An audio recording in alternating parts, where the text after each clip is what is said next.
Hello and good evening. Welcome back to the AfriCanadian Resource Center. This is one of the many broadcasts we're going to be bringing you for the next 3 months, as I've been saying for the last few nights. Tonight is day 4. And we are going to bring you a member from the Eritrean community where we visited this week, and we wanted to learn more about their community as we're doing with many other communities over the course of the next 3 months. We would like to first thank you once again for joining us. We know sometimes during these times, during COVID, finding time to be able to actually sit and actually watch something such as our program can be difficult. So for those of you who find the time to follow us, we really appreciate you. We ask that you continue to share to let other people know where they can come and learn about the AfriCanadian community resources and different programs that are available. Before I can actually start and introduce our guest, the interview that we did this week, I wanted to talk about something that is in the news, and that is that we are in Toronto.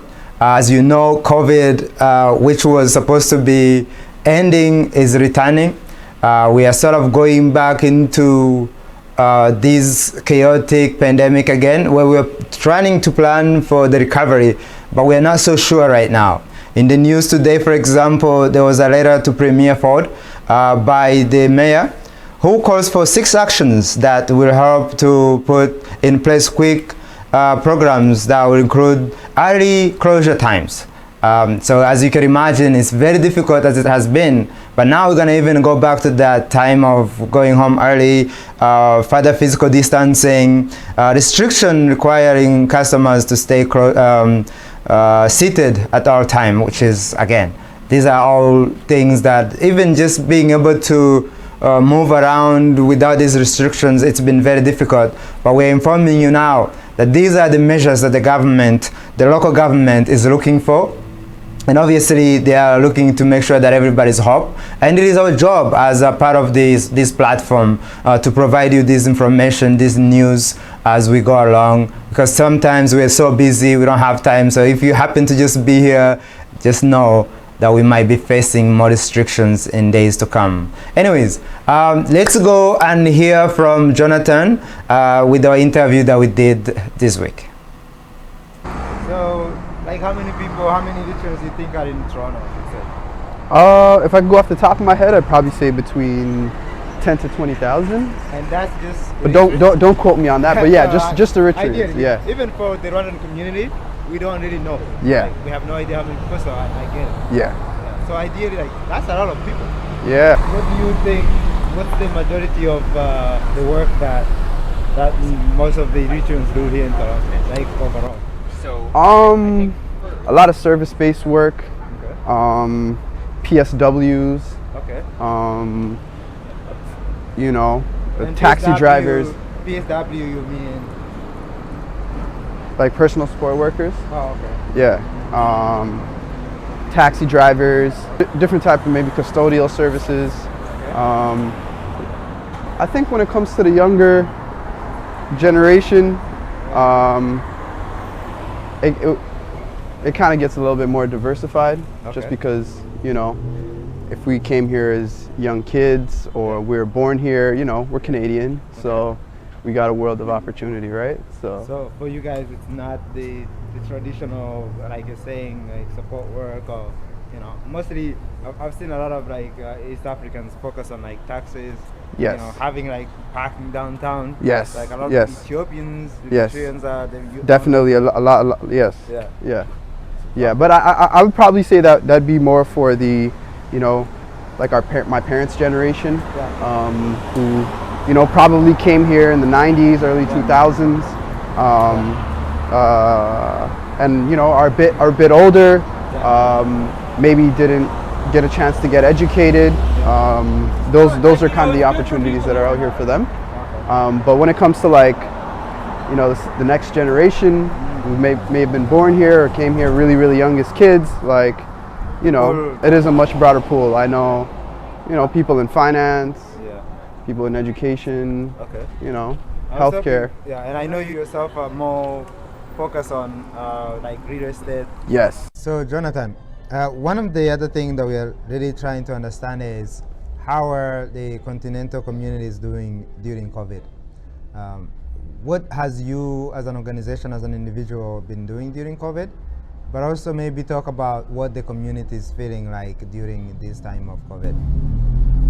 I mean, COVID hasn't really discriminated against anybody, and so just to answer your first question on an organizational level, we were able to get a partnership with the Red Cross to secure funding and provide free PPE for the community. During COVID, I mean, it was really incredible to see like a lot of youth stepping up.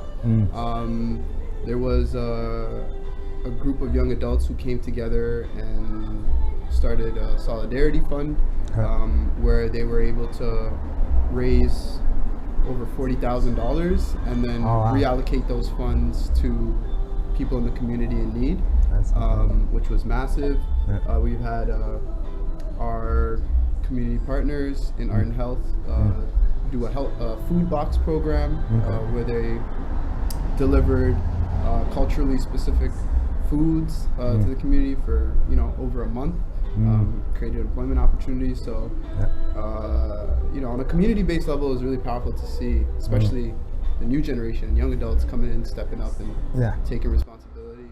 And that is the non-for-profit area, the grassroots area. Grassroots, yes. Yeah, but now looking at the condition of the community overall, right? And I know it's hard to tell living in Canada because we are sort of we're all over the place. We're scattered, if you might say. So you can't really tell how a community is affected until you see an individual. But to your base of knowledge, how is the Eritrean community doing during COVID compared to the usual conditions within a community? I think that'd be difficult to answer. I don't know how exactly I would answer that, but COVID has just kind of made it more difficult for everybody.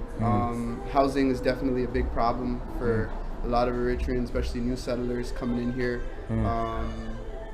having to be forced to move into shelters or other, government accommodations. A lot of individuals who are either in the taxi or parking industry, couldn't work because no one's moving around, so that's massive loss of income. Granted, the Canadian government's also stepped in, but it's I think where we are as a community, situations like COVID, it makes it much worse. It makes it difficult. It makes it extremely difficult. You mentioned how it's been difficult for everyone, but then for the African community it's much more difficult. And I think it makes sense because for many of the jobs you mentioned that your community does, it's not something you can do at home. Most, like if you are in media or whatever, you can go home and continue working. So you have to depend on the support of the government, which you're right. The government has really been very good in terms of like the SAB and EI. That has been, to me, if there is a top 10 or top 3 in terms of government response, Canada has been one of them. But other than that, for you looking forward, how do you think we come from this as a community on going back to the grassroots and organizational level, and I'm including myself? How do we come out of this and take the lead instead of like almost like starting from scratch like we did in 2008, for example, when the market crashed? How do we actually make sure that this is different as a community? Continuing to support, the work that's being done, especially, being tapped into the grassroots space. There's a lot of people doing amazing things, and I think as long as these organizations continue to persist and the community decides to support them, the sky's the limit. Welcome you back. So you just heard from Jonathan from the Eritrean community, and one of the things that you heard about his concern, or at least what the community within the Eritrean here in Toronto, is that many of the people usually end up doing the same like have the same challenges in terms of what people are doing. So we're talking about whether it's taxi drivers, all this service work that during COVID can be sort of put on halt because there is no way that the whole idea of social distancing and even what I just talked about with the news about Toronto now being able going back into closure because of the pandemic that is about. We hope that it's not coming back, but it looks like it might be. So listening to many people in our community and going and seeing what's going on in different communities, you can tell that there is so much that still needs to be done, whether there's the services or whether it's just us making sure that we are careful not to take this virus lightly. So because a lot of communities are suffering, and the Eritrean community is no different. So one of the things I also wanted to mention, it goes back to one of the luckiest thing we have is being in Canada, is that we have a lot of support, whether it's from local government or federal government. So like, for example, today we heard from the there is a program from the government of Canada which is meant to continue the financial drain, which was announced by the Trudeau government, and it is supposed to extend the federal wage subsidies into the next summer. That is incredible for many companies that are right now facing those hardships, not being able to make payments. So this is also announced along with the over $1 billion that is supposed to support national homelessness. Again, a lot of people are going through so much difficulties, so to have these kind of programs, it very much helps everyone. And so we hope that you can all learn how to cope with it. One of the reasons why we're here is to help you to learn from what other communities are doing.